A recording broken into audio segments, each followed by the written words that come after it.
दोस्तों नमस्कार। मैं हूं हर्ष रंजन।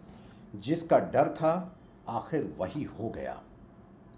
दोस्तों, जब गुब्बारे में हवा ज़रूरत से ज़्यादा भर जाती है तो वो फूलता हुआ बड़ा होता हुआ तो बहुत अच्छा और ख़ूबसूरत दिखता है, लेकिन साथ ही उसके फूटने का डर भी हो जाता है। और यही हुआ है आज दुनिया भर के शेयर मार्केट्स का हाल। पूरी दुनिया के शेयर बाजार आज औंधे मुंह धराशायी हो गए हैं। और ऐसा क्यों हुआ है, इसकी संभावना या कहें इसकी आशंका बहुत दिनों से दुनिया के देश के कई अर्थशास्त्री और मार्केट्स के जानकार बता रहे थे, लगा रहे थे।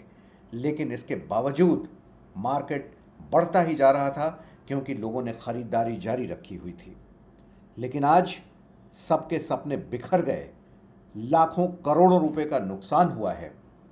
और अभी ये नुकसान का दौर आप शुरुआत मान सकते हैं, ये थमा नहीं है, आगे और बढ़ेगा, ऐसा अर्थशास्त्री कह रहे हैं। आज के एपिसोड में हम चर्चा करेंगे कि आखिर वो क्या वजह रही और इसकी वजह मूल रूप से अमेरिका से आई है। साथ में वर्ल्ड बैंक की एक रिपोर्ट भी लगातार आ रही है। कल भी एक रिपोर्ट आई है वर्ल्ड बैंक की, हम उसकी भी चर्चा करेंगे। लेकिन सबसे पहली चीज़ है कि अमेरिका की वो कौन सी रिपोर्ट है जिसके बाद ये बाजार दुनिया भर के गिरे हैं। दरअसल अमेरिका ने आर्थिक आंकड़ों के बाद मंदी का जोखिम बढ़ने की आशंका जाहिर की है, जिसकी वजह से निवेशकों ने, पूरे दुनिया के निवेशकों ने आज शेयर बाजारों से अपने लगाए पैसे निकालने शुरू कर दिए।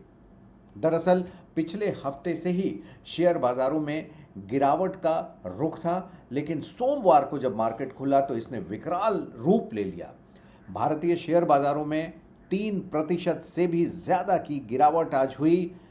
सेंसेक्स, बॉम्बे स्टॉक एक्सचेंज का सेंसेक्स जो है, कहाँ 80,000 तक पहुंच गया था, आज 79,000 के भी नीचे 78,768 पर आकर बंद हुआ। निफ्टी जो 25 के पार हो रहा था, हालांकि लोगों ने बताया था कि 25 पर एक उसके लिए स्पीड ब्रेकर है, लेकिन आज 24,000 के आसपास आकर वो बंद हुआ। और काफ़ी ज़्यादा ये जो गिरावट हुई है सिर्फ भारतीय बाज़ारों में नहीं, अमेरिकी बाज़ारों में हुई है।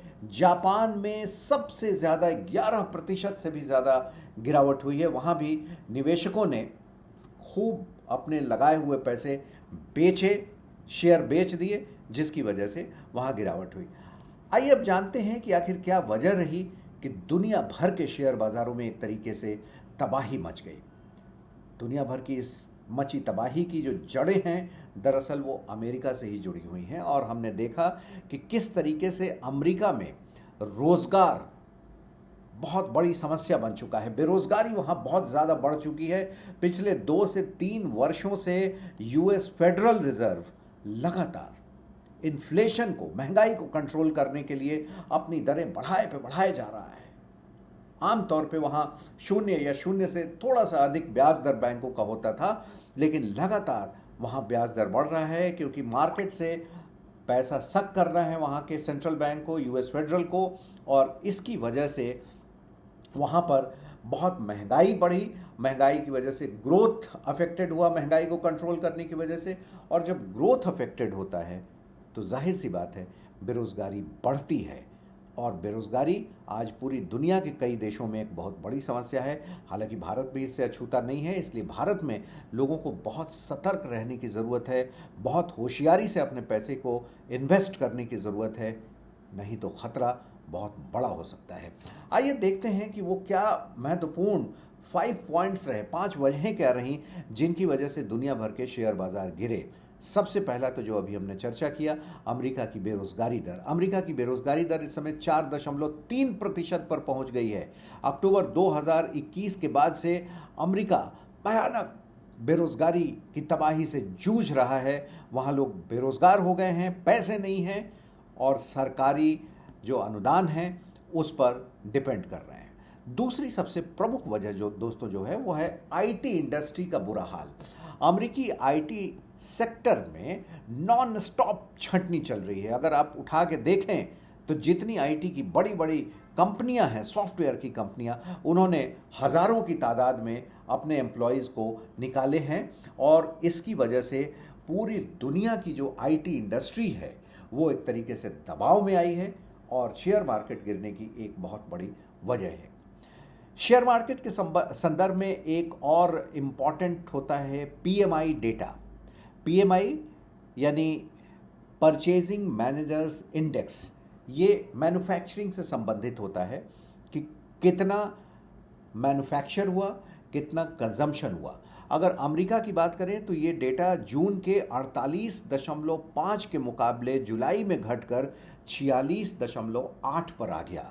दोस्तों सोचिए, अर्थशास्त्री लोग कहते हैं कि अगर ये पीएमआई यानी परचेजिंग मैनेजर्स इंडेक्स का डेटा 50 के ऊपर हो थोड़ा सा तो बेहतर स्थिति मानी जाती है। 50 के नीचे था अमेरिका में 48.5 पर, और इस महीने तो घट के 46.8 पर जब वहाँ का डेटा आ गया, तो ये एक बहुत बड़ी वजह मानी जा रही है शेयर मार्केट्स में गिरावट की। और जो ये पीएमआई डेटा है ये अमेरिका में 8 महीने के अपने निचले स्तर पर पहुँच चुका है। दूसरी एक और वजह है, अचानक से येन का अमेरिकी डॉलर के मुकाबले बढ़ जाना। येन जापान की करेंसी है और आमतौर पर जापान चूँकि एक एक्सपोर्टर देश है, इसी वजह से वो अपनी मुद्रा को गिरा कर थोड़ा रखता है। आपने देखा होगा कि येन भारतीय रुपए के मुकाबले भी कमतर है। जापान सरकार जानबूझ के ऐसा करती है, लेकिन हाल के दिनों में जापान का येन अमेरिकी डॉलर के मुकाबले लगातार मजबूत होता जा रहा था। अब हुआ ये कि जापान में जो इंटरेस्ट रेट है वो आमतौर पर 0% ही रहता है। 0 से बहुत ज़्यादा अगर बढ़ा तो 0.1, 0.2 ऐसे होता है। तो लोगों ने वहाँ से लोन उठाकर और उसे शेयर मार्केट में इन्वेस्ट करना शुरू कर दिया और वहाँ से ज़्यादा कमाई होने लगी। जाहिर सी बात है, लोगों के हाथ में ज़्यादा पैसे आए और येन का मूल्य बढ़ा, और येन का मूल्य बढ़ने से जब अमेरिकी डॉलर के मुकाबले वो बढ़ा, इससे डॉलर की बिकवाली में बढ़ोतरी होने की जो आशंका थी वहाँ पर तेज़ हो गई और इसी वजह से जापान का शेयर मार्केट बहुत तेज़ी से गिरा है। 11% की गिरावट रही है। साथ ही दोस्तों एक और महत्वपूर्ण पॉइंट, मिडिल ईस्ट का टेंशन। इजराइल और हमास, ईरान के बीच बढ़ते तनाव की वजह से दुनिया भर के शेयर बाज़ारों पर लगातार बुरा असर पड़ रहा है और यही वजह रही कि ये 4-5 पॉइंट्स जब मिल गए आपस में तो जिस बात का अंदेशा था कि मार्केट गिरेगा, आज धराशायी हो गया। हालांकि भारत में स्थिति उतनी खराब नहीं है।